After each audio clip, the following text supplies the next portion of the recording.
Hello, welcome to Train Signal. You're watching this lesson on the Virtual Machine Communication Interface. In this lesson, we'll be learning what VMCI is and how it can speed up communications between your applications. We'll be covering the specific requirements for using VMCI, as well as the limitations when using it, and show you how to set it up and configure it. Finally, we will cover some tips and best practices for VMCI, including how to set up special rules in DRS when using VMCI. VMCI is a new interface introduced in vSphere that allows two virtual machines on the same host to communicate with each other via a high-speed interface. VMCI operates independently of the guest networking stack, so the communication rate between the two virtual machines is close to that of the memory bus of the server. As a result, VMCI is almost 20 times as fast as a standard 1 gigabit network connection and not subject to the typical latency that is inherent in some form in most networks. VMCI is very beneficial to multi-tier applications that have different components running on different servers such as web, application, and database servers that all communicate with each other on a frequent basis. An example of this would be a Microsoft IIS server running on one VM, a WebSphere application server running on another VM, and a Microsoft SQL server running on a third VM. These applications are all tied to each other, with the web server frequently communicating with the application server, and the application server frequently reading and writing data to and from the database server.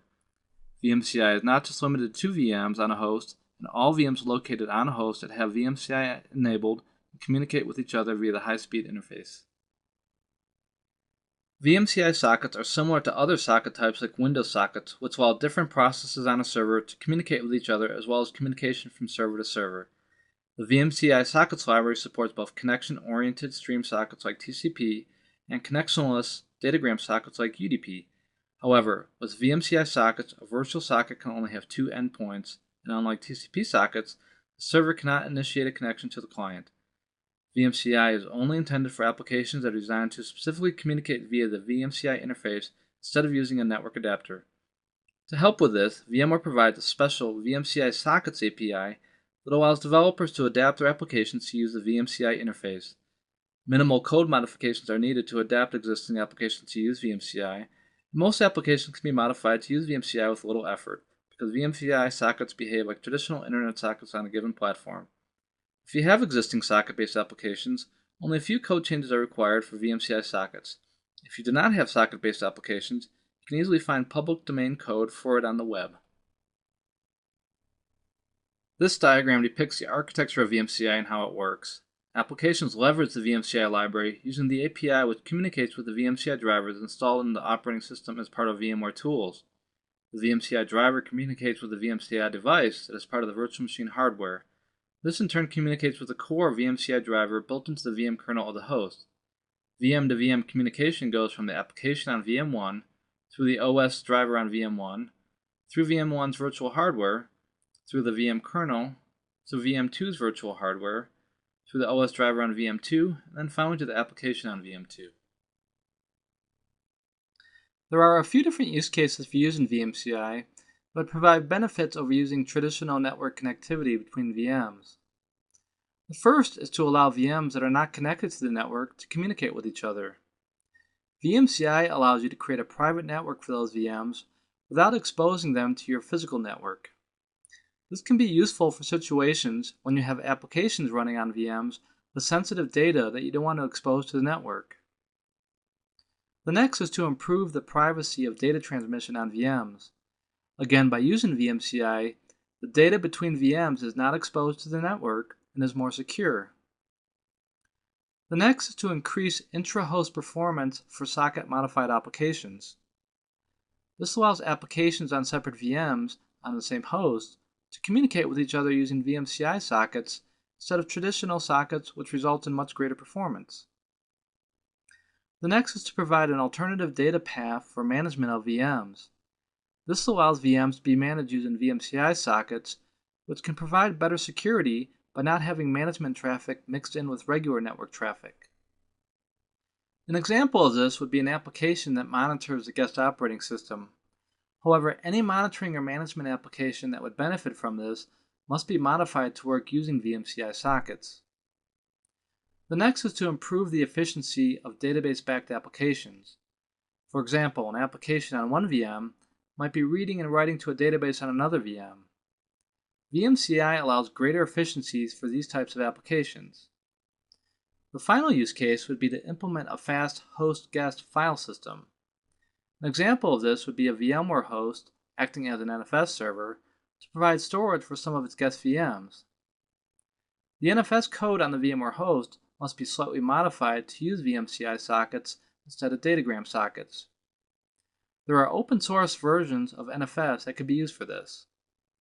Remember though, all of these use cases rely on modifications to applications to support VMCI sockets. These can be done by yourself if possible, or by an application vendor. The requirements for VMCI are pretty simple. First, the VM must be using Virtual Machine Hardware version 7, which is the default in vSphere. VMware tools must be installed on the VMs, as the VMCI driver is part of it. The VMs that are going to be using VMCI must be located on the same host, and most importantly, the VMs must be running an application that supports VMCI. The main limitation is also a requirement. Because the VMs must be on the same host at all times, you must be careful with features that can move them around like HA, vMotion, and DRS. Additional limitations are that the fault tolerance feature is not supported. vMotion can be used, but existing VMCI socket connections do not survive a vMotion and are terminated. However, they can be reestablished on the new host. And finally, existing VMCI sockets lose connection when a VM is suspended and must be reestablished when it is resumed. As I mentioned earlier, the drivers for VMCI are provided inside of VMware tools for both Windows and Linux VMs, and are installed by default with a typical installation. Let's take a look at a VMware tools installation on a VM. Go up to the VM menu, select Guest, and install Upgrade VMware Tools.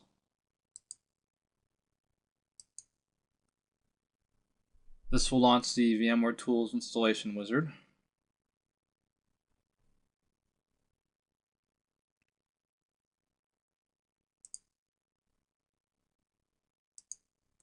Now there's three options for installing VMware tools: typical, complete, and custom. All three of these options actually install the VMCI driver by default, but if we select custom, select next, and expand VMware device drivers, scroll down, you'll see that that's the OS VMCI driver that does get installed, which leverages the VMCI hardware device that's in the VM to communicate via VMCI. So we'll let that install. And once the drivers are installed, you need to enable VMCI by editing the VM settings as it's disabled by default. This will be done on the Hardware tab of a VM, and you'll see a VMCI set is there that is created automatically when VM is created. That device cannot be removed, it can only be enabled or disabled, and that's it.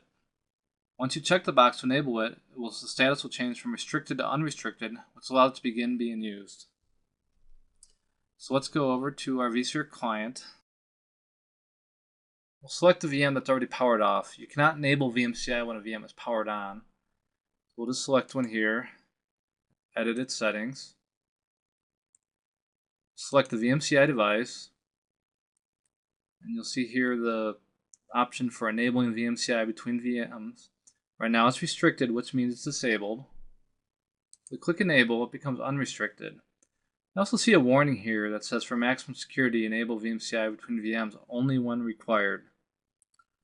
The reason for this is that VMCI is not as secure as network protocols can be. Enabling VMCI basically creates an open, unsecure network between all the VMs on a host that have VMCI enabled. There's no way to secure this with firewalls. The traffic between the VMs cannot be seen by traditional IDS, IPS systems that might look for malicious behavior. There currently are no known vulnerabilities for exploiting VMCI, but the potential is there, which is why it is best to keep it disabled if you're not using it. VMware will most likely add security controls to VMCI in a future release. Now we just click OK. The VM is reconfigured, and that's it. It's enabled. We go to another VM here that's already powered on, edit the settings of that VM. As I said, you'll see that it's grayed out, meaning you cannot enable it because the VM is powered on. So you always have to power off the VM to enable VMCI. Now you'll repeat this process for all the VMs that you want to enable VMCI on. You'll go to each one and enable it. First power it off, then enable it. And that's it, you're done. Now that VMCI is enabled, if you have an application that can use VMCI, we'll be able to leverage that VMCI interface to communicate with the other VMs on that host that have VMCI enabled. And that concludes enabling how to set up VMCI on a VM. Let's now go over some VMCI tips and best practices. The VMCI adapter information is all stored in the configuration file of a VM. This is the .vmx file, which is located in a VM's home directory. There are 3 lines that are added to this file that you should be aware of. The vmci0.present line can be true or false, which indicates if the feature is enabled or disabled. The vmci0.pci slot number is a slot number in the virtual PCI bus of the VM that is assigned to the VMCI adapter. The vmci0.id is automatically generated and must be unique amongst the other VMs on a host. Since the VMCI adapter is essentially a special NIC, this unique ID is equivalent to a MAC address of a normal NIC and is used to identify each VMCI adapter on a host. It is best to disable HA and DRS for VMs that use VMCI to ensure that they're always located on the same host. If you do want to use DRS, then you should use affinity rules to ensure that the VMs stay together even if one is moved to another host.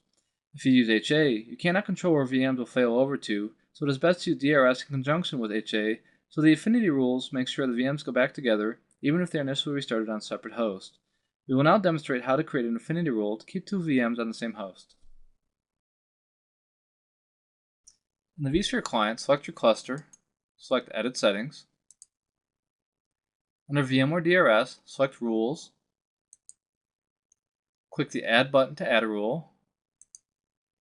Give the rule a name. Make sure the option to keep virtual machines together is selected, then click the Add button. Select the virtual machines that you wish to keep together. Select OK. Select OK again. Now the rule is created. These virtual machines will always stay together even if one goes to another host.